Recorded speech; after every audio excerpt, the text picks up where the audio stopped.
আমি রাষ্ট্র পরিচালনায় কিংবা বিরোধী দলে যেখানেই থাকি এই জনগণের প্রতিটি সুখে দুঃখে শান্তিতে সংগ্রামে আমার সাথী হন। আমি তাদের প্রতি কৃতজ্ঞ। বাংলাদেশের রাজনীতির আকাশে যে নক্ষত্র 4 দশক ধরে দীপ্তি ছড়িয়েছে, সেই আপোষহীন কণ্ঠস্বর আজ চিরতরে স্তব্ধ। রাজনীতির কিংবদন্তি দেশের প্রথম নারী প্রধানমন্ত্রী এবং বিএনপি চেয়ারপারসন বেগম খালেদা জিয়া আর নেই। চিরবিদায় নিয়ে তিনি মহান আল্লাহর মেহমান হয়েছেন। তার প্রস্থানে দেশের রাজনৈতিক অঙ্গনে যে শূন্যতা তৈরি হলো, তা আর পূরণ হওয়ার নয়। গুরুতর অসুস্থ অবস্থায় ২০২৫ সালের ২৩ নভেম্বর তাকে রাজধানীর এভারকেয়ার হাসপাতালে ভর্তি করা হয়েছিল। ফুসফুস ও হৃদযন্ত্রের সংক্রমণ এবং শ্বাসকষ্টে হাসপাতালে তিনি মুমূর্ষু অবস্থায় ছিলেন। গত ১১ ডিসেম্বর থেকে তিনি লাইফ সাপোর্টে ছিলেন। হাসপাতালে ৮০ বছর বয়সী এই নেত্রীর শরীর অসংখ্য জটিল রোগে অনেকটা যুদ্ধক্ষেত্রে পরিণত হয়েছিল। তাকে বাঁচিয়ে তোলার জন্য দেশি বিদেশি নামী চিকিৎসকদের সমন্বয়ে গঠিত মেডিকেল বোর্ড আপ্রাণ চেষ্টা চালিয়ে যাচ্ছিল, কিন্তু ১ মাসেরও বেশি সময়ের এই চেষ্টা ব্যর্থ হয়ে যায়। সোমবার রাতে তার ব্যক্তিগত চিকিৎসক ডাক্তার AZM জাহিদ হোসেন জানান, ম্যাডাম জিয়ার অবস্থা অত্যন্ত সংকটাপন্ন। তিনি জীবনের একটি কঠিন মুহূর্ত পার করছেন। আজ মঙ্গলবার ভোর ৬টায় মেডিকেল বোর্ডের প্রধান অধ্যাপক ডাক্তার শাহাবুদ্দিন জানান, বাংলাদেশের মানুষকে কাঁদিয়ে প্রিয় নেত্রী খালেদা জিয়া চিরবিদায় নিয়েছেন। গত ২৫ ডিসেম্বর লন্ডনে ১৭ বছরের নির্বাসন থেকে স্বদেশ প্রত্যাবর্তন করে বড় ছেলে তারেক রহমান এভারকেয়ার হাসপাতালে মাকে দেখতে যান। এ সময় মায়ের শিয়রে দাঁড়ানো দৃশ্য কেবল মা ছেলের সাক্ষাৎই ছিল না, হাসপাতালের ৪ দেয়ালের মাঝে এটি ছিল এক আবেগময় মুহূর্ত, যা দেশবাসীকে গভীর স্পর্শ করেছে। তারেক রহমানের সঙ্গে তার স্ত্রী ডাক্তার জোবাইদা রহমান ও কন্যা ব্যারিস্টার জাইমা রহমানও ছিলেন। তারেক রহমান হাসপাতালে গিয়ে মায়ের স্বাস্থ্যের খোঁজ নিয়েছেন। গতরাতেও তিনি মায়ের শিয়রে ছিলেন। তিনি দেশবাসীর কাছে দোয়া চেয়েছেন। সন্তান হিসাবে আপনাদের কাছে আমি চাইবো, আজ আল্লাহর দরবারে আপনারা দোয়া করবেন। খালেদা জিয়া ত্যাগ ও সংগ্রামের ইতিহাসে এক মহাকাব্য। জনগণের কাছে তিনি এতটাই জনপ্রিয় যে তারা তাকে বলেন বাংলাদেশের নয়নমণি।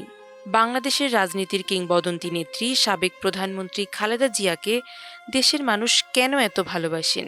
জনপ্রিয়তার শীর্ষে কেন খালেদা জিয়ার নাম? খালেদা জিয়ার প্রতি দেশের মানুষের এই গভীর ভালোবাসা কোনো একক কারণে নয়। তার ৪ দশকের আপোষহীন রাজনৈতিক সংগ্রাম, ব্যক্তিগত ত্যাগ এবং জনগণের অধিকার রক্ষার প্রতি তার অটল অঙ্গীকারের একক সমন্বিত বহিঃপ্রকাশ। ২০২৫ সালে তার অসুস্থতার সময় দেশজুড়ে যে ব্যাকুলতা দেখা গেছে, তার পেছনের প্রধান কারণগুলো হচ্ছে: ১. ১৫ বছরের রাজনৈতিক নিপীড়ন, মিথ্যা মামলা এবং কারাবাসের শিকার হওয়া সত্ত্বেও তিনি ক্ষমতার সঙ্গে কোনো আপোষ করেননি। জেল খাটলেও দেশ ত্যাগ না করার অনমনীয় মনোভাব তাকে সাধারণ মানুষের কাছে এক অজেয় ও সাহসী নেত্রীর মর্যাদায় অধিষ্ঠিত করেছে। ২.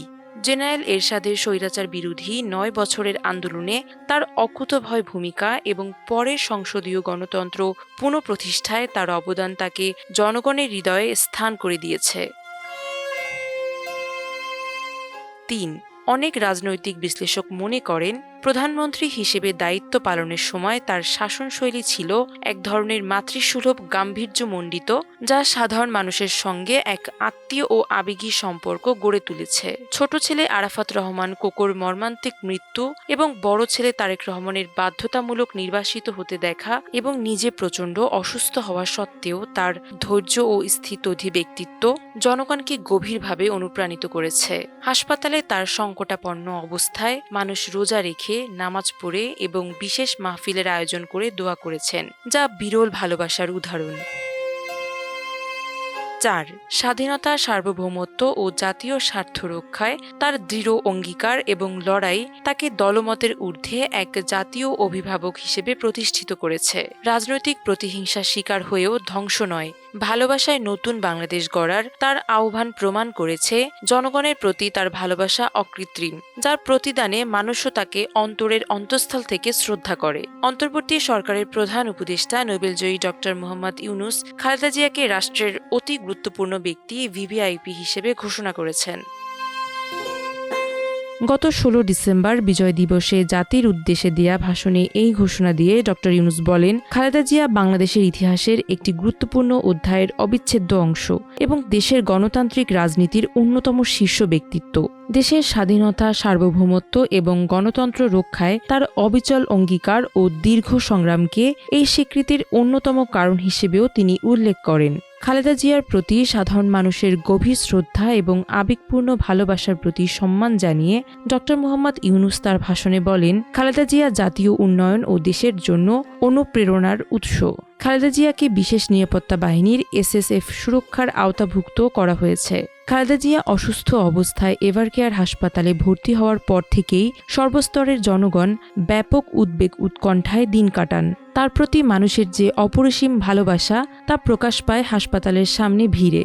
জনগণের ভিড় সামলাতে পুলিশকে হিমশিম খেতে হয়েছে। ঢাকাসহ সারা দেশের জেলা উপজেলার মসজিদ ও মাদ্রাসায় টানা দোয়া মাহফিল চলতে থাকে। দোয়া হয় প্রতি শুক্রবার জুমার নামাজের পর। রাজনৈতিক দলের নেতারা মন্তব্য করেছেন, খালেদা জিয়া এখন আর শুধু কোনো নির্দিষ্ট দলের নেত্রী নন, তিনি সমগ্র বাংলাদেশের মানুষের প্রিয় নেত্রী এবং জাতীয় ঐক্যের প্রতীকে পরিণত হয়েছেন। দলমত নির্বিশেষে সাধারণ মানুষ এবং বিশ্ব নেতারাও তার অসুস্থতায় উদ্বেগ প্রকাশ করেছেন, যা তাকে একটি জাতীয় অভিভাবকের আসনে উন্নীত করেছে। রাজনৈতিক বিশ্লেষকরা মন্তব্য করেছেন, তার দীর্ঘ রাজনৈতিক সংগ্রাম, বিশেষ করে গত ১.৫ দশকের প্রতিকূল পরিস্থিতির মধ্যেও দেশ না ছাড়ার আপোষহীন মনোভাব এবং জেল জুলুমের অপরিসীম ত্যাগ তাকে সাধারণ মানুষের কাছে এক অনন্য উচ্চতায় পৌঁছে দিয়েছে। প্রধান উপদেষ্টা ডক্টর মোহাম্মদ ইউনূস, সরকারের উপদেষ্টা এবং ৩ বাহিনীর প্রধান হাসপাতালে গিয়ে তার অবস্থা দেখেন। তেমনি সেখানে গেছেন দেশের প্রায় সব রাজনৈতিক দলের নেতারা। ভারতের প্রধানমন্ত্রী নরেন্দ্র মোদী এবং পাকিস্তানের প্রধানমন্ত্রী শাহবাজ শরীফও তার সুস্থতা কামনা করেছেন এবং হাসপাতালে ফুল পাঠিয়েছেন। উন্নত চিকিৎসার জন্য তাকে লন্ডনে নেয়ার উদ্যোগ নিয়ে এয়ার অ্যাম্বুলেন্স আনার ব্যবস্থা করা হলেও পরে তা বাদ দেয়া হয়, কারণ তার শারীরিক অবস্থা আকাশপথে ভ্রমণের উপযোগী নয়। ফলে এভারকেয়ার হাসপাতালে ডাক্তারদের নিরসল চিকিৎসায় চলে খালেদা জিয়ার জীবনের শেষ দিনগুলো। মাল্টিমিডিয়া ডেস্ক, আমার দেশ।